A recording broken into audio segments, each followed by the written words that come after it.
Anies Baswedan ini seolah-olah incumbent.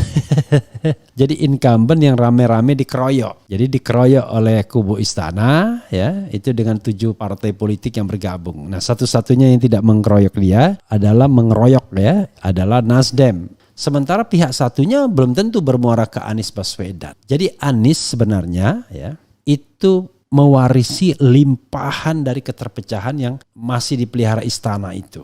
Sebenarnya sobat era sekalian, ini gejala biasa, ya, gejala kekuasaan biasa saja, tapi memang akhirnya ada yang memeliharanya. Kita tidak tahu siapa memeliharanya.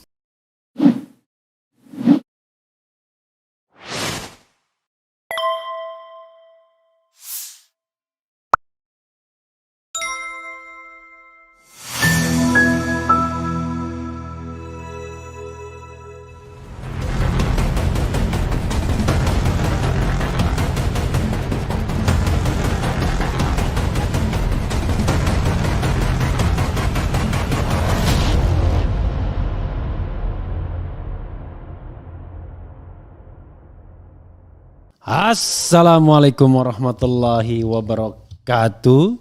Sobat RH sekalian, jumpa lagi kita di channel yang keren ini. Keren, cadas ya. Sobat RH sekalian, ini menarik ya pernyataan Erlangga Hartarto yang menyindir bahwa KIB tidak akan menggunakan politik identitas. Oke. This is menarik ya. Bayangkan, dia lupa kalau KIB itu sendiri partainya, anggotanya sudah punya identitas. Oke, Golkar itu tidak menggunakan identitas tertentu ya, walaupun identitas juga katakanlah identitas yang sifatnya tidak sektarian. Tapi P3 itu jelas partai Islam, lambangnya pun Ka'bah. Nah, kalau PAN kita tidak tahu ya, apakah masih mengidentikan diri dengan Muhammadiyah ataukah sudah benar-benar sudah bebas begitu saja ya sebagai partai dengan basis kaum menengah perkotaan, muslim perkotaan. Jadi nggak mungkin tidak lepas dari identitas sama sekali ya. Justru kalau misalnya P3 itu tanpa identitas keislamannya, ya dia bukan partai Islam lagi. Tidak ada yang istimewa dari PKB, itu yang harus kita pahami ya. Oke, sahabat era sekalian, tapi coba kita bacakan ya. Jadi lucu, Anies Baswedan ini seolah-olah incumbent. Jadi incumbent yang rame-rame dikeroyok. Jadi dikeroyok oleh kubu istana, ya, itu dengan 7 partai politik yang bergabung. Nah, satu-satunya yang tidak mengeroyok dia adalah Nasdem yang sudah mendeklarasikan. Yang lainnya mengeroyok ya. Cukup aneh, padahal KIB nanti dia akan bersaing dengan Prabowo Subianto juga kalau seandainya Erlangga mau maju, bersaing juga dengan Ganjar Pranowo kalau seandainya PDIP mau maju. Tapi barangkali karena merasa dari kolam yang sama, mungkin mereka sudah sharing power, mungkin ya. Jadi siapapun yang terpilih dari kolam mereka, maka mereka akan sharing power dengan 6 partai minus Nasdem. Tapi kita nggak tahu di tengah jalan Nasdem ditawari, misalnya kubu istana yang menang, wallahu alam ya, sebagaimana PAN ditawari dan kemudian bergabung. Oke, menarik ya. Kita bahas setajam-tajamnya ya. Kita bacakan apa yang dimaksud Erlangga tidak mau melakukan politik identitas. Kalau Golkar memang partai tengah, partai non ideologis, bisa melambai ke kanan, bisa melambai ke kiri dia. Oke, Suara.com, Ketua Umum Partai Golkar Erlangga Hartarto mengklaim bahwa Koalisi Indonesia Bersatu KIB tak akan memakai politik identitas untuk bersaing maju dalam Pilpres 2024 mendatang. Ya, nanti kita lihat tuh kalau dia nyalon jangan pakai haji. Jangan pakai haji dia ya. Sebagai informasi, KIB merupakan bentukan Golkar, Partai Amanat Nasional dan Partai Persatuan Pembangunan. Hal itu disampaikannya memberikan pidato di acara HUT ke-58 Golkar di Jakarta International Expo GI Expo Kemayoran Jakarta Pusat malam. Di hadapan Jokowi, Erlangga secara tegas tak mau memakai cara politik identitas yang bisa memecah belah rakyat Indonesia. Oke.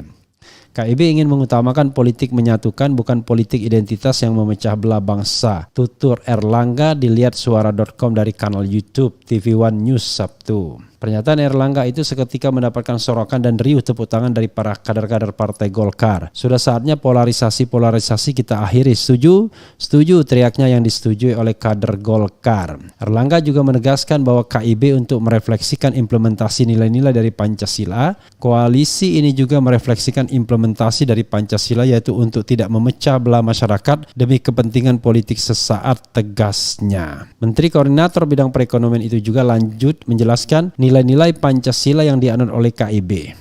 Mulai dari bertakwa kepada Tuhan Yang Maha Esa hingga menghargai kebinekaan yang mengutamakan persatuan, ya. Nah, memang politician itu begitulah. Ucapan Erlangga soal politik identitas itu dinilai menyindir Anies Baswedan.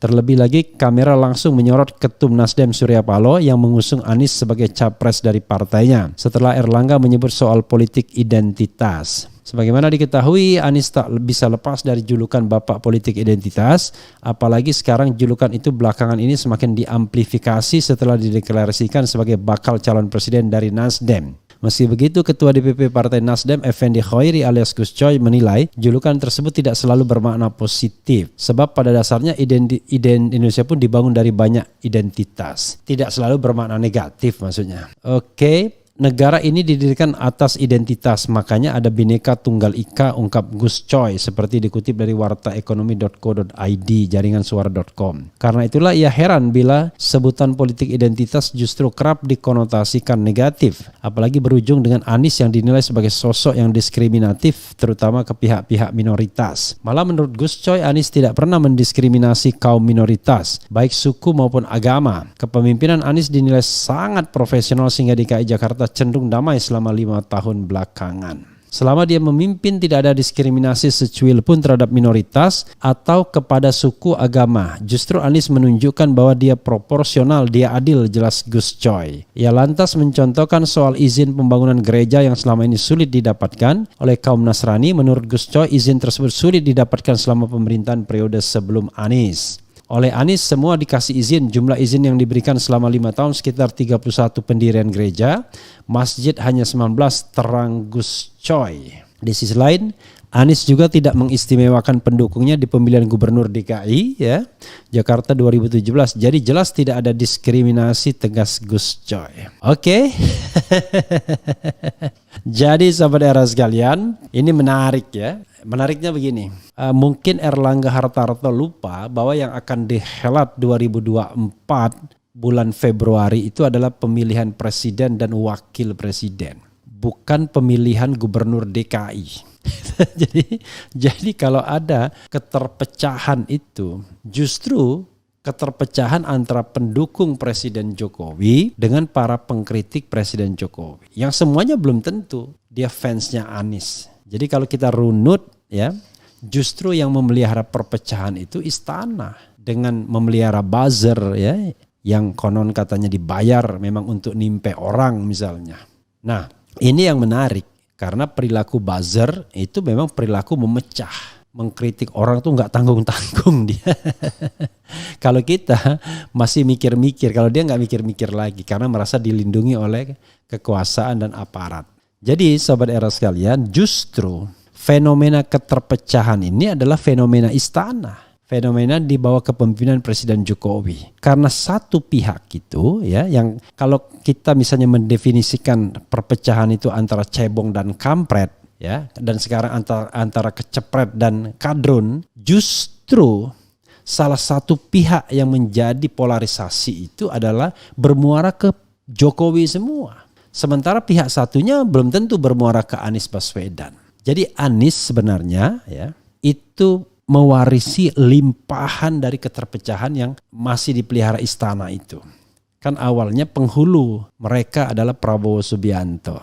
Begitu Prabowo diserap di istana, maka mereka adalah kelompok-kelompok yang tidak punya lagi leadernya. Nah, ketika Anies menonjol sebagai penantang di luar istana, maka Anies akhirnya seperti kelimpahan, ya, mendapatkan konsekuensi sebagai orang yang dianggap pemimpin.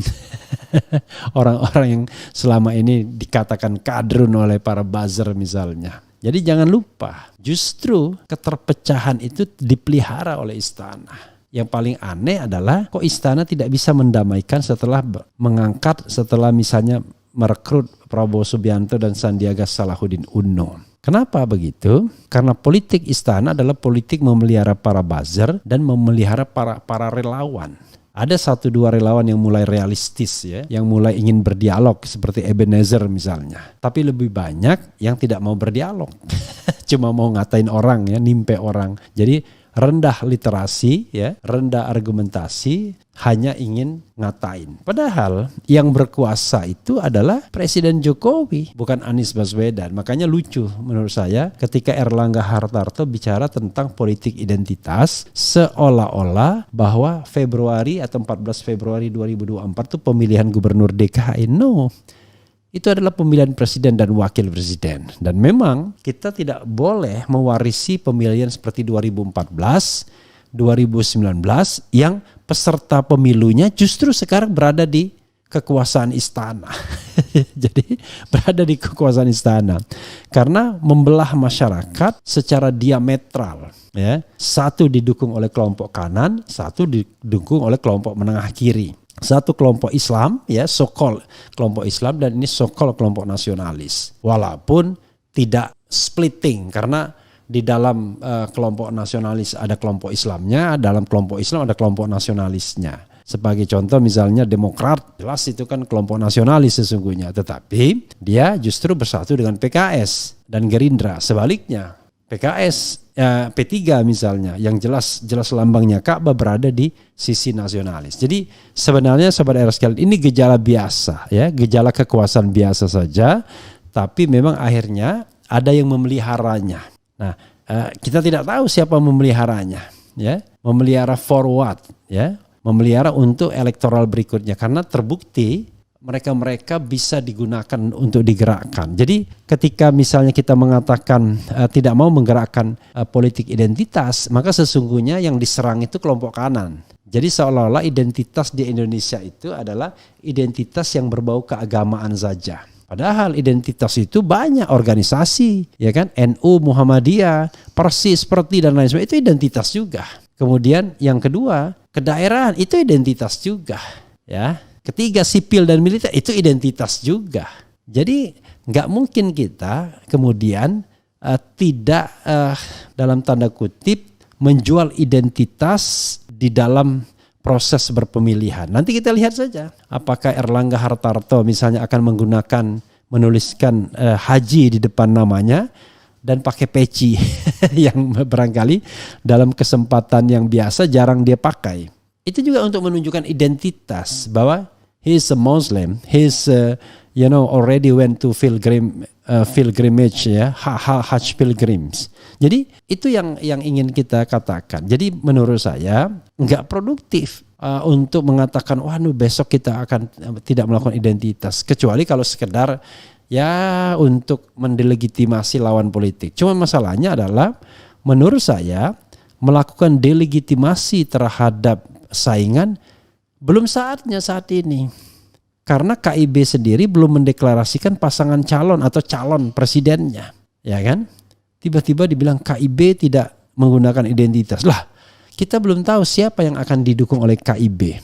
Kalau misalnya yang didukung KIB Ganjar Pranowo, jangan lupa PDIP itu justru partai yang sangat ketat ideologinya, dan ideologi itu identitas saya bilang. Jadi kalau kita bicara spektrum yang paling ketat ideologinya, itu PDIP di spektrum kiri dan PKS di spektrum kanan. Itu identitas, satu identitas Soekarnois, nasionalistik, kemudian marhainistik, satu identitas Islam. Jadi identitas dalam politik ini tidak hanya Islam tetapi juga identitas lain. Soekarnois itu identitas, Soekarnoisme. Ya, marhainisme itu identitas, ya. Nasionalisme Bung Karno itu identitas, ya. Bahkan Pancasila itu sendiri identitas, tapi identitas kita sebagai bangsa dan negara.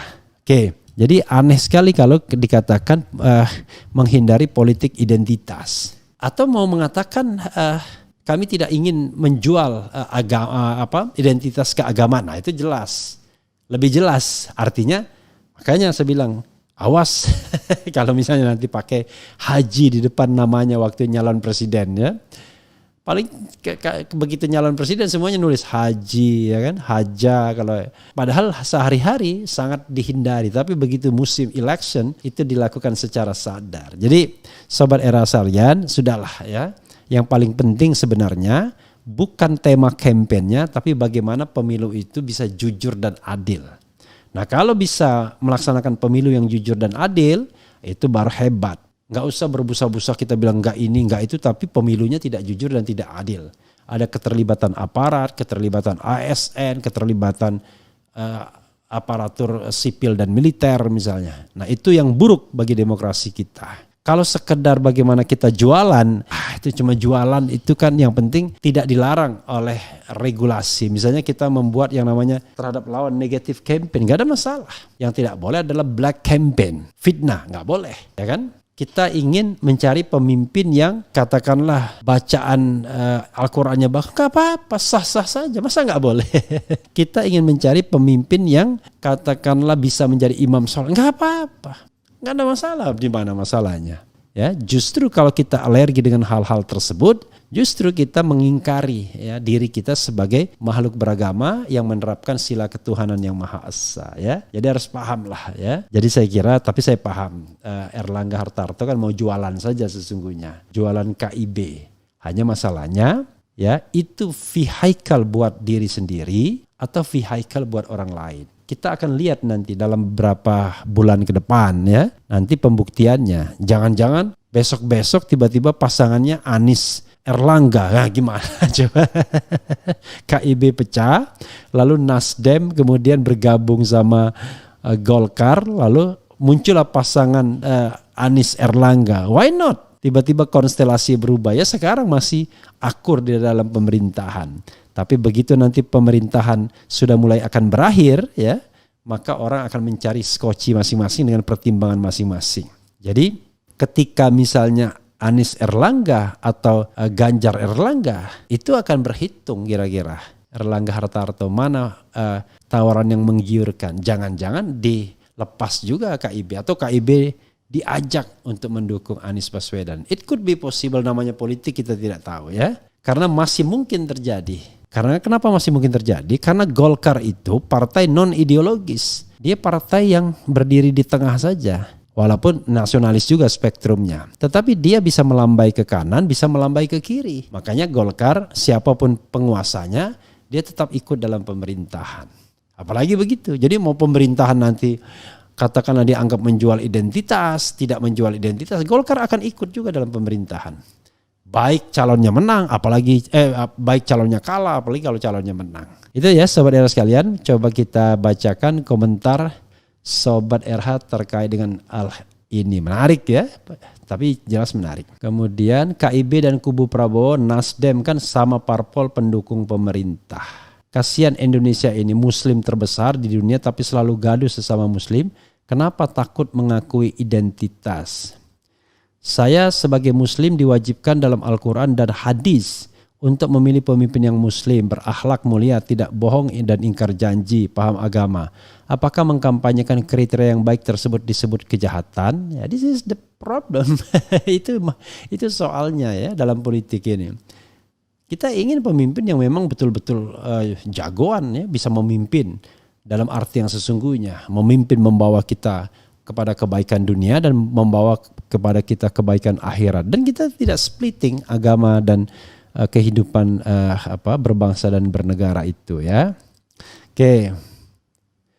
Berarti kalau nggak punya identitas berarti komunis dong? Nggak juga. KIB juga pakai identitas. P3 itu kan pakai Ka'bah Islam. Ngomong tapi kok enggak dia pikir asal ngomong. Apa yang salah dengan identitas? Wong PKI aja bangga PKI-nya. Oke. Politik itu pasti jualan identitas lah. Masa rakyat mau milih kucing dalam karung ya? Oke. Kemudian apalagi nih ya? Kok ini soal ijazah lagi. Golkar dari dulu pakai identitas ya, menyebutnya sebagai kelompok karya meski nggak pernah berkarya dengan baik ya. Oke. Politik identitas itu apa sih? Bukannya yang juluki Anies itu Arab Yaman, pendukungnya kadrun itu orang-orang seputaran istana ya, iyalah. Jadi kalau saya sebenarnya terus terang, kalau bangsa ini tampak terpecah, saya tidak menyalahkan orang lain. Yang saya salahkan adalah presiden. Karena dia primus inter pares, dia yang memimpin bangsa ini. Loh, kalau misalnya keterpecahan itu terjadi di DKI misalnya, gontok-gontokan selama 5 tahun, kita bisa nyalakan Anies. Ini nggak pernah terjadi gontok-gontokan di DKI. Yang terjadi adalah di fora nasional terjadi perpecahan antara mereka yang mendukung Presiden Jokowi dengan yang mengkritik Jokowi, yang mereka sebut kadang-kadang ada yang bilang kadrun, ada yang bilang cebong dan lain sebagainya. Itu persoalannya, ya. Apa saja, any issue. Padahal saya katakan secara paradigma, kenapa saya mengkritik misalnya kekuasaan? Karena dia penguasa. Masa kita mengkritik yang bukan penguasa, ya? Jadi kalau sebagai warga DKI saya mengkritik Anies wajar, ya. Criticize Anies wajar. Sebagai warga negara Republik Indonesia saya mengkritik Jokowi wajar. Nah, hanya saya sudah berkali-kali mengatakan karena concern saya itu di bidang politik, di bidang hak asasi, konstitusi, ya. Kemudian di bidang pemberantasan korupsi. Nah, itu semua sangat terkait, dan demokrasi itu semua sangat terkait dengan kinerja atau performa pemerintahan presiden atau kebijakan istana. Apakah kebijakan istana pro demokrasi, menumbuh kembangkan demokrasi, atau membuat demokrasi tumbang, ataukah misalnya mereka sangat menghargai konstitusi dan hak asasi, atau sebaliknya, dan apakah pemberantasan korupsinya dilakukan secara masif besar-besaran sehingga negara Indonesia ini berada pada track yang baik dalam pemberantasan korupsi. Nah, saya mengatakan tidak. Makanya saya mengatakan pemerintahan ini gagal kalau ukurannya adalah 4 hal tadi, yaitu demokrasi, konstitusi, hak asasi, dan anti korupsi. Tapi sekali lagi, it is my subjectivity, ya. Artinya saya menyampaikan opini, ya, karena itu opinion sifatnya tentu subjektif, ya. Tapi not because of saya nggak suka, enggak, atau benci, enggak. I try to be seobjektif mungkin, kan begitu. Jadi pikiran-pikiran itulah yang mendasari kenapa ini rezim ini harus banyak dikoreksi. Nah, karena itu kita membutuhkan pemimpin yang enlightened leader, pemimpin yang tercerahkan dalam istilah Pak Jimli misalnya, yang mampu menata ketatanegaraan kita di 2024 dan next on secara lebih baik dari daripada sebelum-sebelumnya. Nah, mudah-mudahan itu terjadi pada siapapun pemimpin yang terpilih pada kontestasi 2024. Itu saja Sobat Era sekalian, keren cadas, dengarkan lagu Ganti Presiden, pasti ganti presiden. Wassalamualaikum warahmatullahi wabarakatuh. Ciao.